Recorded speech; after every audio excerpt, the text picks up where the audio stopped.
if any of you out there have ever heard of Uber. Anybody know what Uber is? Okay, anybody here use Uber? I used Uber yesterday. Let me just tell you what Uber is for those of you who don't know. Here on my cell phone, I have a little app called Uber, and it's really simple. I could walk outside this building right now, open up the Uber app, and I could say, I'd like a ride. And I enter where I want to go, and I hit a button, and it goes out to private citizens, just regular people who have passed a fundamental background check and who have their own clean cars and want to make a little extra money. And there's 15 of them within the area, and one of them will, the first one who gets the bid will be out, and the next thing I know, within 10 seconds, it'll be, your ride is on the way. There's a little GPS showing me where the car is. It's showing me where his car is. Here's a picture of the driver, here's his rating, here's his car. He'll be here in 2.5 minutes. I watch him go down the street, 1 minute, 30 seconds. Here he is. I get in the car. How are you? Fine. It's a regular guy, not a professional driver usually. And he'll take me back to Sherman Oaks if he wants to, if I want him to. And when I'm done, I don't hand him any money. I don't give him a tip. He's not allowed to take a tip. There's no cash transaction at all. They've got my credit card number. It gets billed automatically. I give him a 5-star rating. I go wherever I want to. Taxi fare from LAX to Sherman Oaks is probably $65 or $70. Uber is $21. And it's instantaneous. And they're right there. I've never had to wait more than 3 minutes for Uber. Now, the reason I bring up Uber is because Uber in Sherman Oaks, if I want to go from Sherman Oaks to LAX, I can have a guy pick me up at my apartment within 2 minutes. I have a lovely conversation or not. I get to LAX, he drops me off. There's nothing they can do about that. But LAX, the airport authority, has banned Uber from picking people up at LAX. Why? Because it's cutting into the taxi companies, because these things are a third of the cost and they're much better service. Now, young people live by Uber. I know 21-year-olds, 22-year-olds who don't have their driver's license. I got my driver's license on the morning of my 16th birthday, but they are 20 years old, 21, 22. They don't have a car or a driver's license because they Uber everywhere. It's a nice thing to do if you want to go out to a restaurant and have a couple of drinks. It's awesome. But what I would do is I would say to the American people, I'm a free market capitalist. I'm in favor of Uber. Uber is not allowed to be used at LAX to pick people up because Uber doesn't pay the government. That's why they blocked them out of pickups at LAX. That's why you cannot get a ride for nothing out of LAX, because they're not paying the government. They're trying to keep your costs low. They're trying to make this good for you. They're in competition with Lyft is another one, and they're trying hard to earn your money voluntarily. I talked to the Uber driver yesterday. I Ubered out of LAX back up to Sherman Oaks, and he said he was like Uber driver number 6 in LA or something. He said after a while, Uber got to be so much in demand that the LAX commission, the airport commission, said, tell you what, Uber, we'll let you pick up people at LAX, but you have to add a $10 surcharge to all of your fares. Just add $10 and give it to us, and we'll let you come in. And Uber said, no.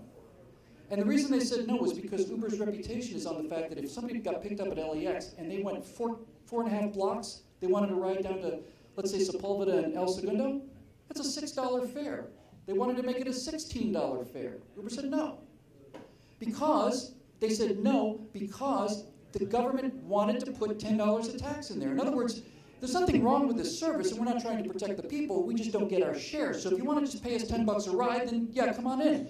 When you make that case to the American people that this is what government has become, it's just a giant wallet vacuuming monster that will not cut or stop. It's like a tumor that keeps growing, and the more money you give it, the faster it grows.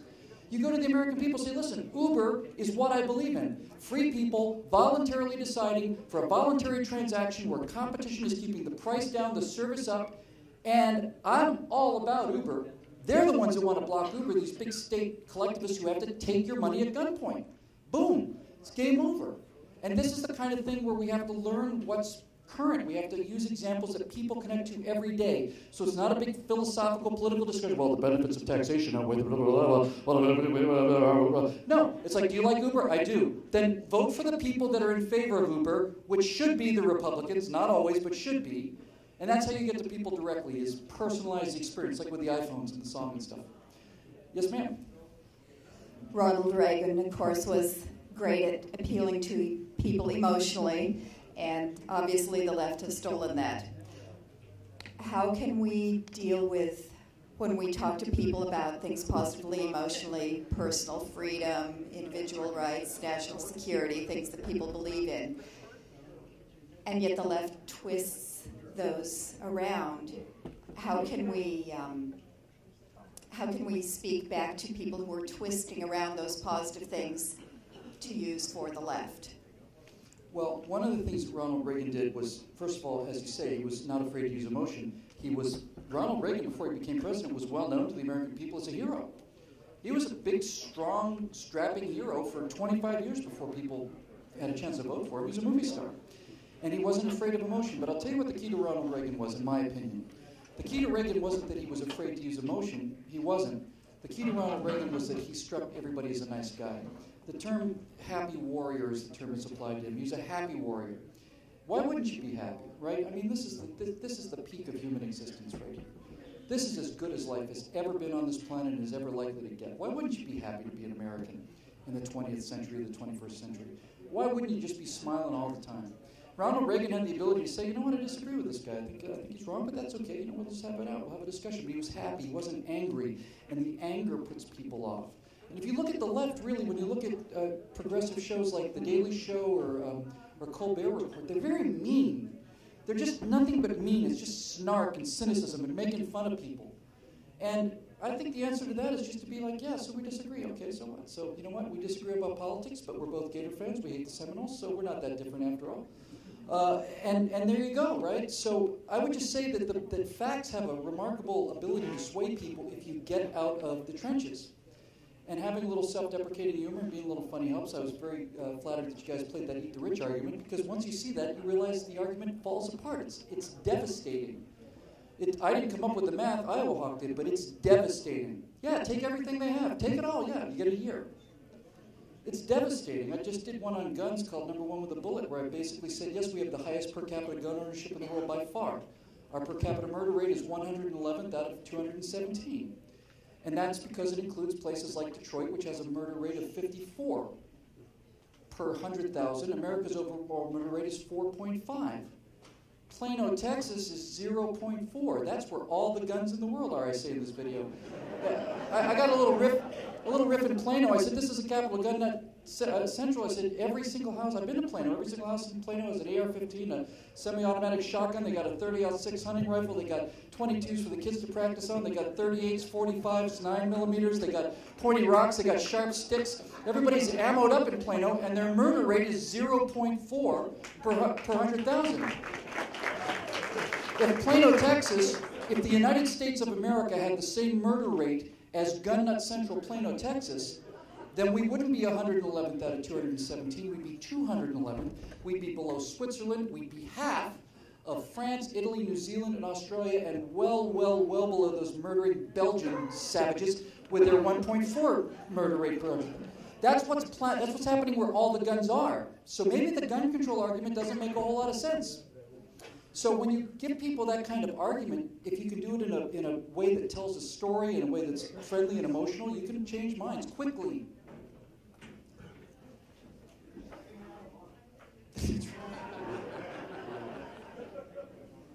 Hi, Bill. I was here last year. I mentioned this same issue. Keep pounding away on the need for the repeal of the 17th Amendment. Yeah. Otherwise, there's no hope of gaining states' rights. That's all I got to say. Yeah, the 17th Amendment is what gave election of senators to the people of the state rather than the legislature of the state. And the whole argument simply is that the Constitution designed Congress to represent both the people, which is what the House of Representatives is for, and the states. And when states' legislatures were electing senators, they sent people to Washington not to represent the people of Alabama, but to represent the state of Alabama, the interests of the state of Alabama. And when they turned election of senators over to the people, what they basically did was they completely voided the Senate of any meaning. It became the House of Lords, basically. It's where you go if you're really well connected for 6 years. It was supposed to represent the states, and the reason it's important is because the states are the only thing out there now, the only thing on the American landscape that still have enough power to defy the federal government. A governor can stand up to the president, and if he's got the guts to do it, he has tremendous power. And I think all of the governors ought to be lined up and saying, you know, whether we agree with Obama or whether we agree with Bush or Reagan or whatever, isn't it in all of our interests as governors to keep power in the states? That's how the whole system was supposed to work. So, yeah, the 17th Amendment was a catastrophe. I'd repeal that first if I had a chance to repeal anything. Sir, I guess I'm very, very, very far to the right. And my concerns are when I have a discussion, I'm a mathematician by trade, is that the reason that I believe the things that I do is because I believe that reality is very jarring. And when I was 14 years old, I was in school arguing for Charles Murray and Pat Buchanan. And that's not a joke. I do believe in eugenics. You look like you've led a lonely life. I can certainly relate. But I mean, I don't know any efficient or effective way to tell somebody what I honestly believe is I say, that Muslim over there, that's a problem. That's a demographic problem. I go talk to my rabbi about that. He's like, looks at me like I'm insane. No, I'm right. But my views are jarring. Mm-hmm. My father thinks, doesn't even want to talk about them. I don't know how I can communicate in a way that is going to be helpful. That's a really good question, and it was something I wish I'd talked about in the main part of this. I was telling you about this lovely woman I'm seeing, and on our first date she said, all right, I want to tell you something. She's a conservative, and we talked for quite a while about all different kinds of things. She said, I want to tell you something. You got to promise me it's not going to hurt your feelings. I said, okay. No, really, I really don't want you to take this the wrong way. I thought, here it comes. And she said, listening to you talk about all these issues, you sound like a liberal. No, but think about what she said. You sound like a liberal. It's obvious that you care. It's obvious that you care about these things. It's obvious that you have an emotional connection to the fact that people are living in poverty for 4 generations, and it's not a statistic to you. It's a crime. It bothers you that people are living in a state of entitlement and passivity and just being at the whims of fate. It personally bothers you. It offends you. It does offend me. It's just and it's wrong. And so what we seem to be unwilling to do is to understand the connection between our ideas and the compassion of them. Because, look, I've said this 100 times. You want to know how you can, just to answer your question directly, give you a specific example, right? Of all the things I've come up with off the top of my head, I think this is one of my favorite things ever. If healthcare were free, I'd be a progressive about healthcare. Any questions? Seriously, if it were free, if it were genuinely free, what kind of a dick would I have to be to say, no healthcare for you, poor people? No healthcare for you. No. It's free, but you can't have any. If it were free, I'd be a progressive about healthcare. If it were free, of course I'd say free healthcare for everybody, but it's not free. Somebody has to pay for it. If you have an operating room and 5 surgeons and cardiac equipment, you're doing open heart surgery, that's about as far from free as you can get. That's very expensive. So if it were free, of course I'd be in favor of free healthcare, but it's not free, which means somebody has to pay for it. Now we're going to have a discussion about who pays for it, how, and why. And once you get to that place, everybody becomes conservative, because then you can say to them, so would you rather take $1 and pay a doctor, or would you rather have $1 taken from your wallet, sent to Washington, and have 30 cents to come back and pay the doctor? Which do you think is the most effective use of your money as far as healthcare goes? I think I'd rather pay him the $1. Me too. Me too. But by saying that, you see, by saying if healthcare were free, I'd be a progressive on healthcare. You do 2 things. First of all, you convince people who are on the fence, or even progressives, that you're not a bad guy. It's not like I'm just mean. No healthcare for those people. I don't like them. I don't like the look. They're a little darker than I like. No healthcare for them. No, that's what they say about us all the time, right? So it's like, no, of course not. That's ridiculous. If it were free, I'd be in favor of free healthcare for everybody. It's not free. So my concern is, what's the best way to pay for it to get the most bang for the most buck so that more people can have health care? Honestly, it's really what I care about. I genuinely care about these things. And these kind of arguments humanize us. And that's the thing that's really the issue. When I went to University of Toronto and Oberlin within a space of about 4 weeks. Nearly killed me, but I survived it. And these are very liberal places. And I thought I was going to go there and show them, explain conservative values in a way that was fair and reasonable. But I realized right out of the gate, I got interviewed by a reporter from the Toronto Sun on the streets of Toronto, and she just sat there with her mouth open. And after about 20 minutes, she said, I've never met a conservative before. I said, well, it seems obvious that you haven't from the look on your face. She said, you really seem like a nice guy. I said, I am a nice guy. I just always thought you guys were really mean. Well, no, that's what you tell yourself, so you don't have to listen to what we're saying. When we say that we're against this racial grievance nonsense, when we say that we're against endless welfare for generation after generation after generation, it's not because we hate black people. We don't even think of people as black people or white people. We think that anybody stuck in that cycle of dependency has become a piece of wood floating down a river with no control over their lives, and it's wrong and it's evil. We're not saying get them off of welfare because we want them to die in a ditch. We're saying let's get them off of welfare so that they can control their own lives and have a sense of pride and purpose and have the same ability to look at life as an attainable dream that the rest of us have. We don't do it because we hate these people. We do it because we love them. We do it because this idea is better for them than that idea. It's better for them. It's not worse for them, it's better. It's slavery. And it's not a question of white or black. If you are dependent on a check and people are in the business of making you more dependent on that check, that is slavery. It's slavery. You are in every way a slave. Your health care is covered, your housing is covered, your food is covered, your clothing is covered. People who have their health care, their food, their housing, and all of the stuff paid for by other people, there's a word for people like that. That word is slaves. It's got nothing to do with you're white or black. You're a slave to the government, and they only want you to work 1 hour every 2 years, and that is to keep them in power so they can make more money and have more limousine rides and take more 747 flights to Hawaii to go golfing. That's the dynamic at work here, and I'm against slavery in all its form and in all of its color. That's why I believe what I believe. And all of a sudden people go, oh. So fine. I've never met I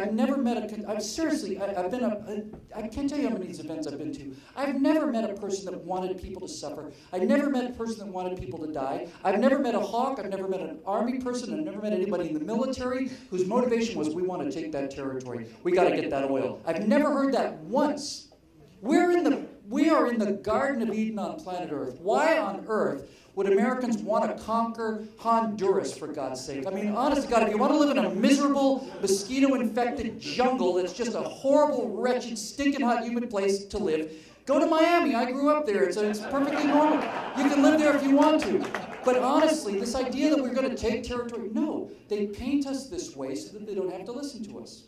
So find out where your humanity is. The best arguments are the ones that are irrefutable. The irrefutable arguments, the ultimate irrefutable argument is this. I'm a socialist. Okay, I'm a capitalist. Well, I guess we're going to disagree, and you're obviously a mean-spirited guy, and you want people to have no health care and all this other stuff, blah, blah, blah. I disagree with you, blah, blah, blah, blah, blah, blah, blah, blah, blah, blah, blah, blah, blah, blah, blah. We're two guys down in the bilge of a ship arguing about whose map is correct. My map is correct. My map is correct. Well, they're different maps. But it is possible to go up on deck and see what the coastline is doing. And if your map says that this should be a mountain range, and you look out there and you see a river delta, and you say that the coastline is wrong, you've got a problem. I want my map to match the coastline. So the irrefutable argument about whether capitalism is better than socialism is this. There has never once been a man who took his family to the beaches of Fort Lauderdale, some dentist, let's say, loaded them onto a chase lounge with inflatable inner tubes, put grandma, the little baby, the son, and the daughter, and cast off from Fort Lauderdale to go south for the free health care in Cuba. That's never happened. Ever.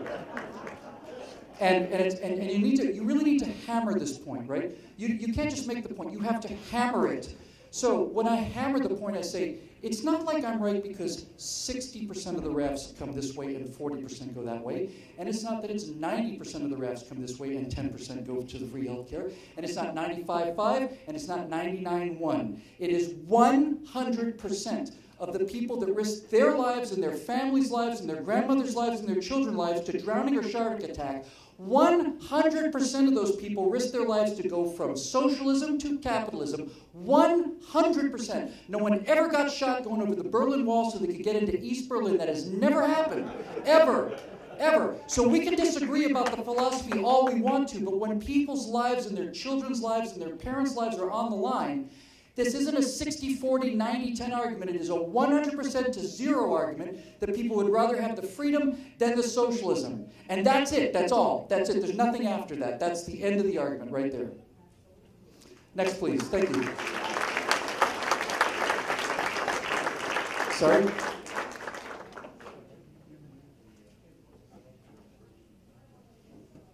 Little tech problem there. Nothing to... Please remain calm. Yes, sir. Yeah. I don't know how to formulate the question, but it really boils down to the media. I'm the guy that always sees the wires as well. Mm-hmm. So I have a real hard time with the performance side of things. I'm always looking at the wires. And as I see it right now, the media is Obama's wires. Mm-hmm. And I guess my tact is to expose the wires for the corruption that's in there. Mm-hmm. And I'm trying to think of ways to do that. Do you have any insight?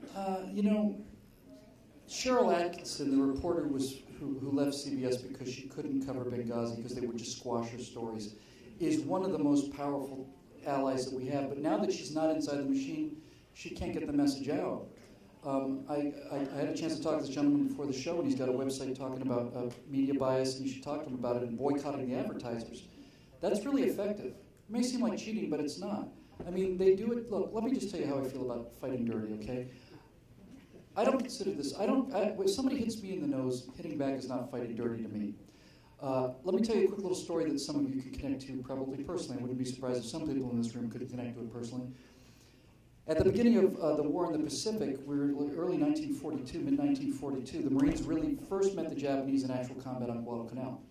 And there's a pretty famous story about how the whole Guadalcanal archipelago consists of little islands, the main island obviously where the airfields were, but little islands off Iron Bottom Sound out there. And they'd isolated a Japanese garrison of about 70 or 80 men, and they had them completely surrounded. We owned the water around them, and they were starving out there. They just watched them for a couple weeks, getting hungrier and hungrier. And one day, the Japanese garrison on this tiny little island waved a white flag.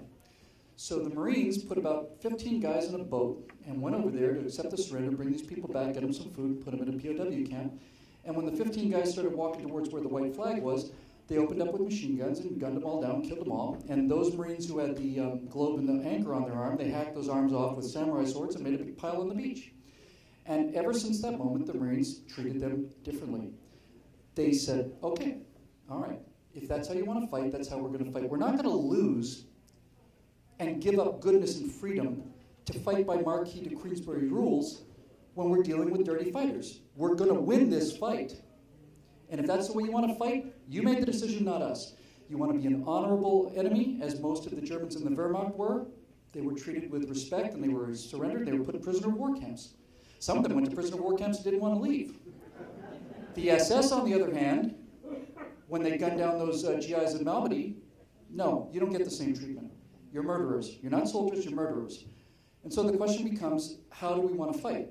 If it turns out that the left is determined to silence every conservative voice by boycotting people who support Glenn Beck, and Glenn Beck, who had the most popular show on the most popular news network, cannot find the funding to keep a show on the air, okay, so we're not about a free exchange of ideas anymore. We're about shutting up the opposition. If that's the way you want to play the game, then we'll play the game. I'm not going to lose the fight because I'm fighting people who are fighting dirty.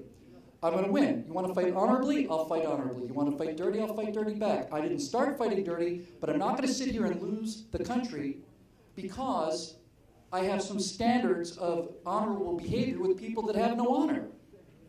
I'm not going to fight honorless people by my standards of honor. If you want to take the fight down into the mud, we'll go into the mud. But we're not going to stand there and get slaughtered the way we got slaughtered in 2012. When they picked the 4 moderators for the 4 debates, and we said, well, they're all liberals, but we're going to show both the American people and the media what swell guys we are. We're going to let Candy Crowley and all these other people, and George Stephanopoulos, who ran the campaign for Bill Clinton, moderate a fair debate between Mitt Romney and Barack Obama. When we say we're going to, yeah, that's fine with us, that's not being fair, it's not being nice, and most importantly, it doesn't get us anything. And the American people don't go, what, swell guys. No, we get slaughtered. I actually genuinely, seriously believe you can make a very solid case that Candy Crowley cost Mitt Romney the election. I actually believe it. Barack Obama was on the ropes. He was terrified. Can we just move on to the next question? And Candy Crowley just put herself between Romney and Obama. It's a pretty big shield when you think about it. And basically saved him. Saved him. He got wiped out in the first debate. If Romney had put some blood on that guy in the second debate, that might have been it. Saved by the bell, by the press. So, my response would be, if I was the IRC chairman coming up in 2016 and they gave me a slate of those 4 people, my response would be, well, I'll tell you what, you can have Candy Crowley and you can have George Stephanopoulos moderate 2, and we'll have Rush Limbaugh and Glenn Beck moderate the other 2. But they're biased and extremist. That's the game you want to play, we'll play that game. If you want to find a fair, honest moderator, then what we'll do is we'll do it the way we select a jury. We'll have a panel of 30 moderators, 30 potential names, and the prosecution will say we accept this juror, and the defense will say we accept this juror. Seems like a fair person to me, fair enough. And that's how you do it. You get both sides to agree that the history of this person is they seem to be relatively unbiased. The fact that we don't do that means we're not serious. We still think that these are good people fighting a good fight. They're not. They're tyrants and murderers. I'm not accusing the Democrats in America of murder, but without question, the collectivist philosophy that they believe in is nothing but murder. It's just nothing but knee-deep in blood, all of it. And we need to just come out and say so. It's like, no, you don't get to be a socialist in front of me. You don't get to stand here and say I'm a socialist. Look at me, I'm better than you, I'm a socialist. You have 200 million dead people on your hands, dude. You're going to have to explain to me how that happened before we get to talk about politics. You're going to have to apologize for the 200 million people your philosophy's killed. Well, it wasn't done right. Really? No, I didn't do it right. Okay, Lenin was a good guy? No, Lenin was not a good guy. Lenin invented the Cheka. Lenin invented the show trials. Lenin invented murdering people. Well, they just didn't do it right in Russia. Well, where did they